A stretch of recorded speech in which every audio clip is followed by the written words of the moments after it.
Welcome to the Kumar Dev Education. Advaita Ashram, Swami Vivekananda. ऐतिहासिक जगत के प्रारंभ से लेकर वर्तमान काल तक मानव समाज में अनेक अलौकिक घटनाओं के उल्लेख देखने को मिलते हैं। आज भी जो समाज आधुनिक विज्ञान के भरपूर आलोक में रह रहे हैं, उनमें भी ऐसी घटनाओं की गवाही देने वाले लोगों की कमी नहीं।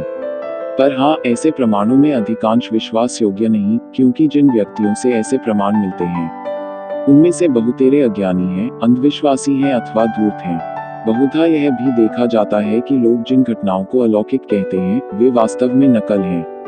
पर प्रश्न उठता है, किसकी नकल? यथार्थ अनुसंधान किए बिना कोई बात बिल्कुल उड़ा देना सत्यप्रिय वैज्ञानिक मन का परिचय नहीं होता। जो वैज्ञानिक सूक्ष्मदर्शी नहीं, वे मनोराज्य की नाना प्रकार की अलौकिक घटनाओं की व्याख्या करने में असमर्थ हो, उन सबका अस्तित्व ही उड़ा देने का प्रयत्न करते हैं। अतएव वे तो उन व्यक्तियों से अधिक दोषी हैं, जो सोचते हैं कि बादलों के ऊपर अवस्थित कोई पुरुष विशेष या बहुत से पुरुष गण उनकी प्रार्थनाओं को सुनने हैं और उनके उत्तर देते हैं, अथवा उन लोगों से जिनका विश्वास है कि ये पुरुष उनकी प्रार्थनाओं के कारण संसार का नियम ही बदल देंगे।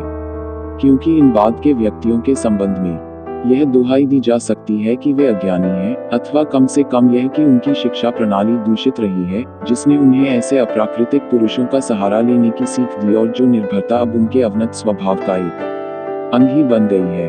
पर पूर्वोक्त शिक्षित व्यक्तियों के लिए तो ऐसी किसी दुहाई की गुंजाइश नहीं। हजारों वर्षों से लोगों ने ऐसी अलौकिक घटनाओं का पर्यवेक्षण किया है, उनके संबंध में विशेष रूप से चिंतन किया है और फिर उनमें से कुछ साधारण तत्व निकाले हैं। यहाँ तक कि मनुष्य की धर्म प्रवृत्ति की आधारभूमि पर भी विशेष रूप से अत्यंत सूक्ष्मता के साथ विचार किया गया है। इन समस्त चिंतन और विचारों का फल यह राजयोग विद्या है। यह राजयोग आजकल के अधिकांश वैज्ञानिकों की अक्षम्य धारा का अवलंबन नहीं करता। वह उनकी भांति उन घटनाओं के अस्तित्व को एकदम उड़ा नहीं देता जिनकी व्याख्या दुरूह हो, प्रत्युत वह तो धीर भाव से पर स्पष्ट शब्दों में अंधविश्वास से भरे व्यक्ति को बता देता है कि यद्यपि अलौकिक घटनाएं, प्रार्थनाओं की पूर्ति और विश्वास की शक्ति, ये सब सत्य हैं, तथापि इनका स्पष्टीकरण ऐसी कुसंस्कार भरी व्याख्या द्वारा नहीं हो सकता कि ये सब व्यापार बादलों के ऊपर अवस्थित किसी व्यक्ति या कुछ व्यक्तियों द्वारा संपन्न होते हैं। वह घोषणा करता है कि प्रत्येक मनुष्य, सारी मानव जाति के पीछे वर्तमान ज्ञान और शक्ति के अनंत सागर की एक क्षुद्र कुंठा मात्र है। वह शिक्षा देता है कि जिस प्रकार वासनाएं और अभाव मानव के अंतर में हैं, उसी प्रकार उसके भीतर ही उन अभावों के मोचन की शक्ति भी है, और जहाँ कहीं और जब कभी किसी वासना, अभाव या प्रार्थना की पूर्ति होती है, तो समझना होगा कि वह इस अनंत भंडार से ही पूर्ण होती है, किसी अप्राकृतिक पुरुष से नहीं। अप्राकृतिक पुरुषों की भावना मानव में कार्य की शक्ति को भले ही कुछ परिमाण में उद्दीप्त कर देती हो, पर उससे आध्यात्मिक अवनति भी आती है, उससे स्वाधीनता चली जाती है, भय और कुसंस्कार हृदय पर अधिकार जमा लेते हैं तथा मनुष्य स्वभाव से ही दुर्बल प्रकृति है, ऐसा भयंकर विश्वास हम में घर कर लेते हैं। योगी कहते हैं कि अप्राकृतिक नाम की कोई चीज नहीं है, पर हाँ, प्रकृति में दो प्रकार की अभिव्यक्तियां हैं, एक है स्थूल और दूसरी सूक्ष्म कारण है और स्थूल कार्य। स्थूल सहज ही इंद्रियों द्वारा उपलब्ध की जा सकती है, पर सूक्ष्म नहीं।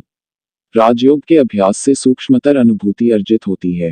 भारतवर्ष में जितने वेदांतानुयायी दर्शन शास्त्र हैं, उन सबका एक ही लक्ष्य है, और वह है पूर्णता प्राप्त करके आत्मा को मुक्त कर लेना। इसका उपाय है योग। योग शब्द बहुभावव्यापी है। संख्य और वेदांत उभय मत किसी न किसी प्रकार के योग का समर्थन करते हैं। प्रस्तुत पुस्तक का विषय है राजयोग। पातंजल सूत्र राजयोग का शास्त्र है और उस पर सर्वोच्च प्रामाणिक ग्रंथ है।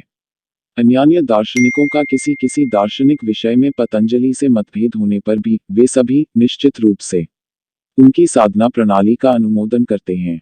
लेखक ने न्यूयॉर्क में कुछ छात्रों को इस योग की शिक्षा देने के लिए जो वक्तृताएं दी थी, वे ही इस पुस्तक के प्रथम अंश में निबद्ध हैं, और इसके दूसरे अंश में पतंजलि के सूत्र, उन सूत्रों के अर्थ और उन पर संक्षिप्त टीका भी सन्निविष्ट कर दी गई है। जहां तक संभव हो सका, पारिभाषिक शब्दों का प्रयोग न करने और वार्तालाप की सहज और सरल भाषा में लिखने का यत्न किया गया है। इसके प्रथमांश से साधनार्थियों के लिए कुछ सरल और विशेष उपदेश दिए गए हैं, पर उन सबों को यहाँ विशेष रूप से सावधान कर दिया जाता है कि योग के कुछ साधारण अंगों को छोड़कर निर्पद योग शिक्षा के लिए गुरु का सदा पास रहना आवश्यक है। वार्तालाप के रूप में प्रदत्त ये सब उपदेश यदि लोगों के हृदय में इस विषय पर और भी अधिक जानने की पिपासा जगा दे, तो फिर गुरु का अभाव न रहेगा। पाठ जल दर्शन सांख्य मत पर स्थापित है। इन दोनों मतों में अंतर बहुत ही थोड़ा है। इनके दो प्रधान मतभेद ये हैं। पहला तो पतंजलि आदिगुरु के रूप में एक सगुण ईश्वर की सत्ता स्वीकार करते हैं, जबकि सांख्य का ईश्वर लगभग पूर्णता प्राप्त एक व्यक्ति मात्र है जो कुछ समय तक सृष्टि कल्प का शासन करता है। और दूसरा, योगीगण आत्मा या पुरुष के समान मन को भी सर्वव्यापी मानते हैं, पर सांख्य मत वाले नहीं। Swami Vivekananda. Thanks for watching. Like, share and subscribe.